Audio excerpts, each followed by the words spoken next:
how do I say this?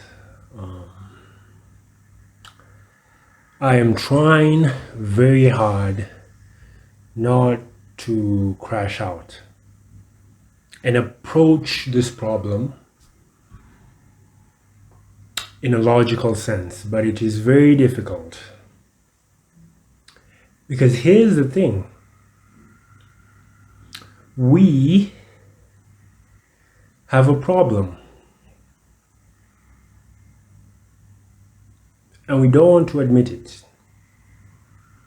Everyone else will go and blame the billionaires and, the elites, and there's some mega corporation and, 12 shady guys sitting around in a room controlling everything. Nah. I'm telling you, we have a problem. It's very simple. Now, sure, the economy is tough. Sure, we're in a recession. Sure, we have all of these other things that are happening. But that does not discount the fact that we actually have a problem. I woke up to this statistic, and I haven't even read the original paper, but I don't think there is even need to. I'm not even going to cite it here because we've seen it every single day. The source said that about 7.2 hours a day are spent on screens by Gen Z. Now, here's the thing. We know this, but we don't want to admit it. Over the course of my life, I've tried to be as outgoing as possible, yeah? But over the last few years, there has been a structural shift that we just don't want to acknowledge. And this is not COVID. This is not the social media company. This is not Zuckerberg. This is personal decisions. Because you try, and you've done it too. You try to reach out, you try to send out texts. But nowadays, it's like you're communicating with a void. You're just sending out all these things into the void. And no one ever replies. Or if they do reply, it's after 3 weeks. And they tell you how busy they've been. But then it's been a fruitful August. I've had a few outings. I've been up and about. And it's something that I knew. It's something that we both know. That everyone is always on their phones. But this time, it couldn't stop bothering me because here's the thing. People will claim about how busy they are, how the schedule is just, my God, compact. But then you meet them, they're always on their phone. And here's the thing, you weren't asking for a 20-page essay. No, you were asking whether you're free this weekend. Just say no. You are, or yes, you are. It's like a couple of seconds. But now everyone has this sort of ego that they're such important people. They're such important people because they have 444 followers on Instagram. And they're all looking for a few minutes of their time and wisdom. Because there's no other reason other than the mere fact that the communication device has become a consumption device that people just stop talking to each other. I've really tried to interrogate this problem, but I cannot come up with another diagnosis. So I woke up to that statistic, 7 hours a day, and I believed it. I didn't even cross-reference, because I don't even, what need is there if I figure out there's another research paper that says it's not 7.2 hours, it's 6.9 or 5.5. It's still a lot of time going to the devices. And here is the thing, here's the kicker for me. We can claim that it is the algorithm, we can claim that it is, Zuckerberg and his billion-dollar elites and trillion-dollar companies that are taking advantage. We can claim all of that. But we also have to accept that we have a problem. What happened to accountability? Because one of the most annoying things is that we just don't want to be accountable. We don't want to say that we actually have a problem. Cigarettes are addictive. Yes, we know that. We've known that. Alcohol is addictive. There's all of these drugs. But I have not seen a list that puts on their social media, because Jesus Christ, if there's anything that is gonna kill us, it's having to check our phones every 5 seconds and being lost in this void, and we're not even communicating anymore. People have forgotten to talk to each other. I have been in networking sessions, networking events. The purpose of the event is to come there and talk to other people. Sure, it's about career stuff, work-related stuff, but that doesn't discount the fact that we are here to discuss and converge and share ideas and share opportunities. But here's the thing. I was just standing there, this was sometime last year, in this networking session, with my drink in hand, looking at everyone just scrolling on their phone. So I was like, you know what? I'm gonna be the change. You know, who said that? Martin Luther, or maybe Abraham Lincoln. Be the change that you want to see in the world.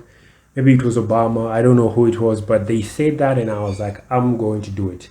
And when you try and do it, this is the thing that happens. When you try and do it, when you try and actually go out and approach people, it's either of two reactions. The first one is the comical, typical, three generic words, and go back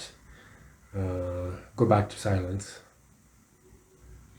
Second one is they just downright ignore you and move on with their life as if you're like this disease. Yeah. But here's the thing. We are in a networking session. That was the point of you signing up, giving up your details, your information, all of that. That was the point of you getting out of the way, getting stuck in traffic, coming all the way across through town to this event, just so you could open your phone and scroll TikTok.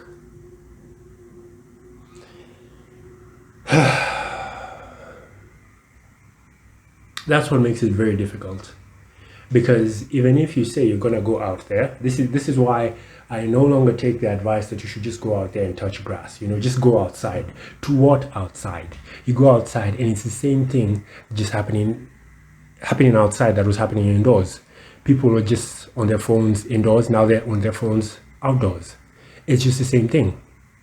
And this is when I was like, my God, it has gotten to a point whereby we won't even acknowledge the fact that this is a problem. If this was happening with something like smoking, there would be banners and billboards everywhere. It would be hailed as an epidemic.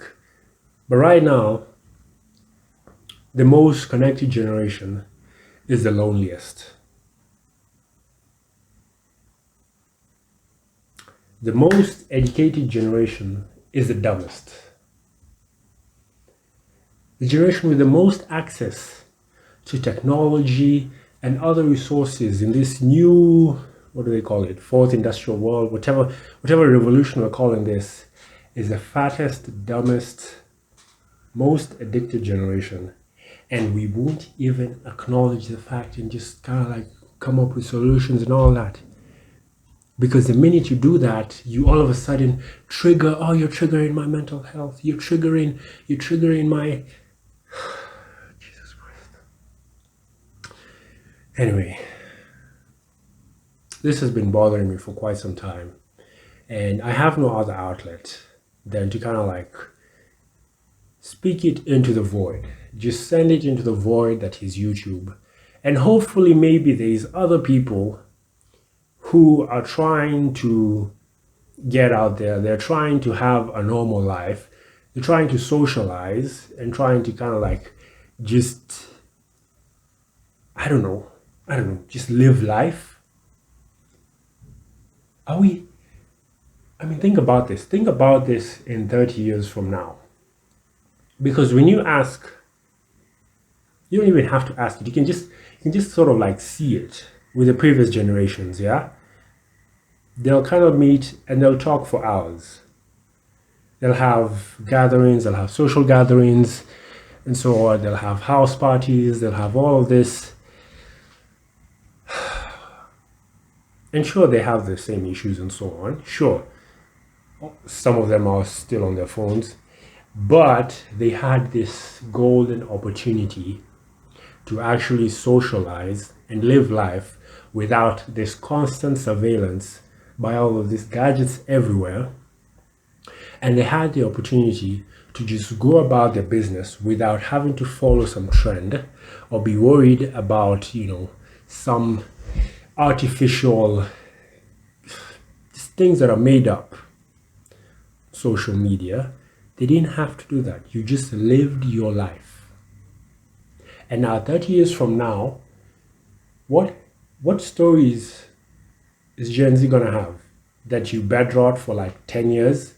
Because this is the thing, the hours add up. 7 hours today, 7 hours tomorrow, like that, like that, like that. And all of a sudden, your youth is gone. And that's the part that people are forgetting.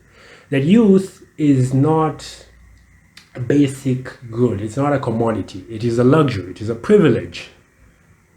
To have all this energy and time and enthusiasm and creativity, and all of that has just been sucked, it's just been absorbed into the endless, infinite void. For what? So that you can say that you have how many followers and how many. I mean, it's so funny when you think about the fact that previous generations had friendships that lasted decades to this point. But we are here in a generation whereby if I tell you any advice or if I point to anything, any opinion or fact that is contrary to your advice, you will cancel me, block me, and go on. This was supposed to be the mental health generation, We're going to put our feelings first. Well, look at what that did.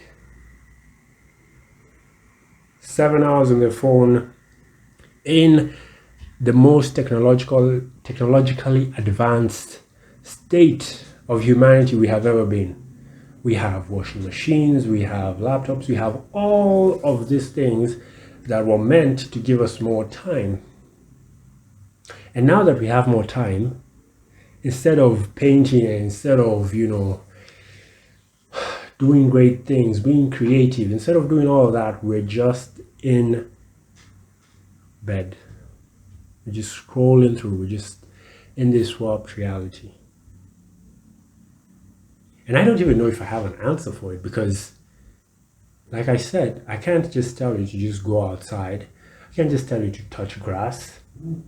I mean, you're going to end up in a networking event and people are still on their phones. I mean, I generally do not have the answer other than trying to, just have a couple of friends, have your own little circle. But that's going to be much harder to do. The funny thing is, no, it's actually not funny. It's sad. The sad thing is, a lot of young people throw shade at their parents and grandparents' generations for, just having fun in their youth instead of building generational wealth. They make fun of them, dancing. But I wish we had that. I wish we had disco and I wish we had great music. Listen to the music nowadays. It's just bland. They had great movies. They had third spaces. They had community. They had friends. And we switched that for followers.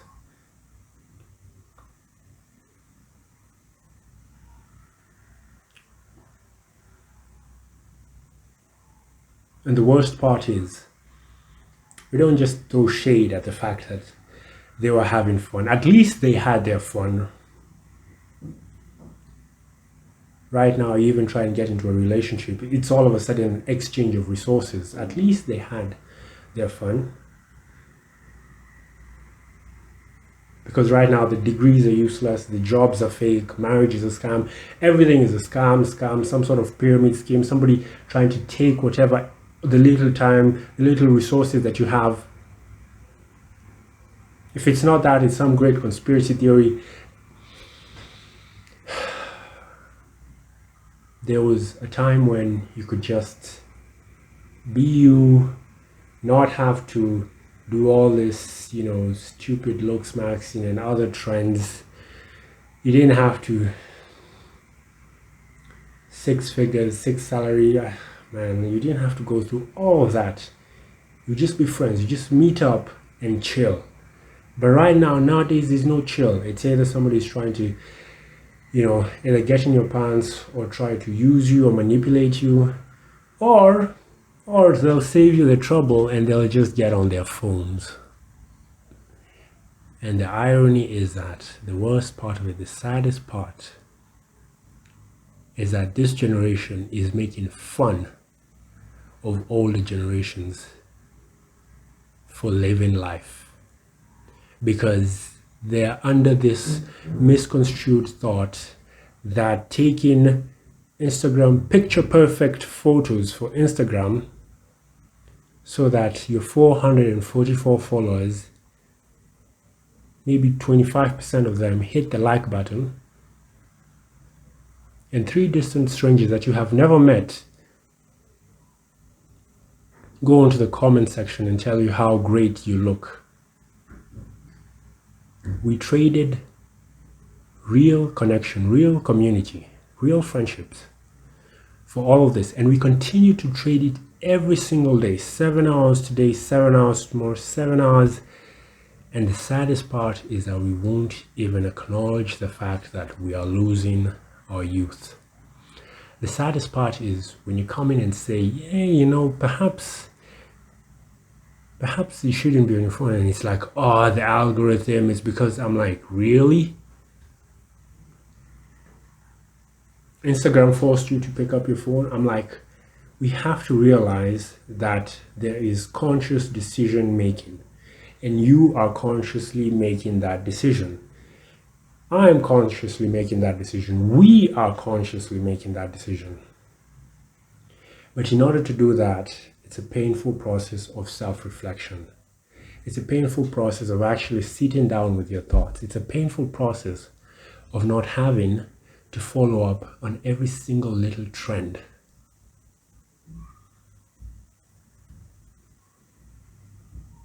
But we forgot that painful process is what is called life. Because this is not life. This can't be it. I would be so disappointed if this is the rest of life.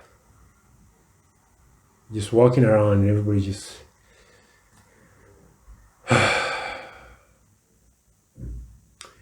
Anyway, somewhere in here is probably a solution. I don't know if there is, but I just knew that if I continue to send things out into the void without anything coming back, I might just crash out. I might just go crazy.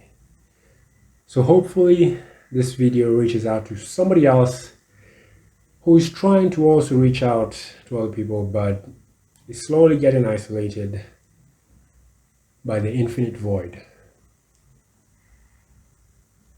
Maybe then the only thing I can tell you is that at least you're not alone.